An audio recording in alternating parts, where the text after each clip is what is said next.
എടി ഞാൻ കാര്യമായിട്ട് പറയുന്നത്, ഈ തൊപ്പി വെച്ച പിന്നെ എനിക്ക് സത്യം മാത്രമേ പറയാൻ പറ്റുന്നുള്ളൂ. എന്റെ ഗിഫ്റ്റ് ഇഷ്ടമില്ലെങ്കിൽ അത് പറഞ്ഞാൽ മതി, അല്ലാതെ എന്റെ തൊപ്പിന് കുറ്റം പറയണ്ട. എടി ഞാൻ പറഞ്ഞൊന്ന് വിശ്വസിക്കേ. ആണോ? എന്നാ ഞാൻ ഇതിനെ വിളിച്ചിട്ട് നീ എന്റെ ഫോൺ എടുക്കാതിരുന്നു. എടി അത് പിന്നെ നീ പുറത്തു പോകാൻ വേണ്ടി വിളിച്ചാന്ന് എനിക്ക് മനസ്സിലായി.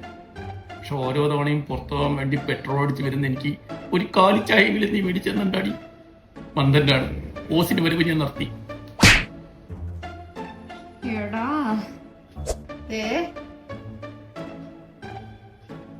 ഇനിയാണ് എനിക്ക് നിന്നോട് കുറച്ച് കാര്യങ്ങൾ ചോദിക്കാനുള്ളത്. നിന്റെ ആ ഫ്രണ്ടില്ലേ, ചുരുണ്ട മുടിയുള്ള, എന്താ പേര്? ആ, വരുൺ. അവൻ എന്നെ സെറ്റ് ആക്കുന്നുള്ള ഈഗോ അടിച്ചിട്ടല്ലടാ നീ അവനെ ഇങ്ങോട്ട് വരാണ്ടാക്കിയത്. നിനക്ക് അവന്റെ പേര് ഓർമ്മയില്ല അല്ലേ? എടി അവൻ നിന്നെ വളയ്ക്കുന്ന ഓർത്തിട്ടല്ല, നീ അവനെ വളച്ച് അവന്റെ ജീവിതം കൂടി കുട്ടിച്ചോറാക്കുമല്ലോ എന്ന് കരുതിയിട്ടാണ് ആ പാവപ്പെട്ടവനെ ഞാൻ രക്ഷപ്പെടുത്തിയത്. എന്നെ ഇൻസൾട്ട് ചെയ്തല്ലേ? നീ ഒക്കെ എവിടുത്തെ ഫെമിനിസ്റ്റാടാ? അതിനാര് ഫെമിനിസ്റ്റ്? ഞാൻ പക്ക ഷോണിസ്റ്റ് അടി. പിന്നെ നിന്റെ ഫ്രണ്ട്സിനെ വിളിക്കാൻ വേണ്ടി ഇത്രയും കാലം ഫെമിനിസ്റ്റായി ഞാൻ അഭിനയിക്കായിരുന്നു.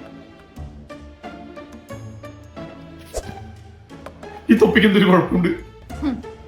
വെറുതെ എന്റെ തൊപ്പിനെ കുറ്റം പറയാൻ നിൽക്കണ്ട. എന്റെ മനസ്സിലിരിപ്പാടെ ഇപ്പൊ പുറത്തേക്ക് വന്നത്. എന്നാ നീ തന്നെ ഈ തൊപ്പി ഒന്ന് വെച്ചു നോക്ക്.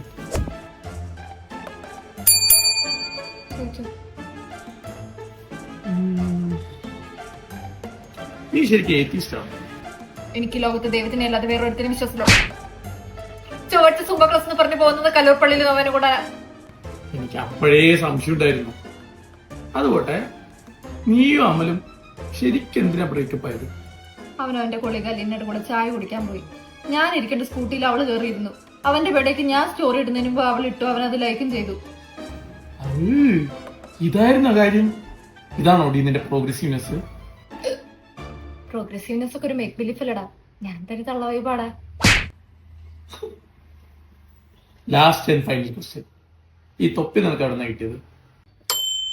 കാക്കനാട് ഹോസ്റ്റലിൽ നിന്ന് ഇറങ്ങിയപ്പോ സിനിമകളുടെ തൊപ്പി ഞാനിങ്ങ് പൊക്കി ഒരു വഴിക്ക് പോകുന്നല്ലോ, ഒരു തൊപ്പി കയ്യിരുന്നോട്ടെ എന്ന് കരുതി.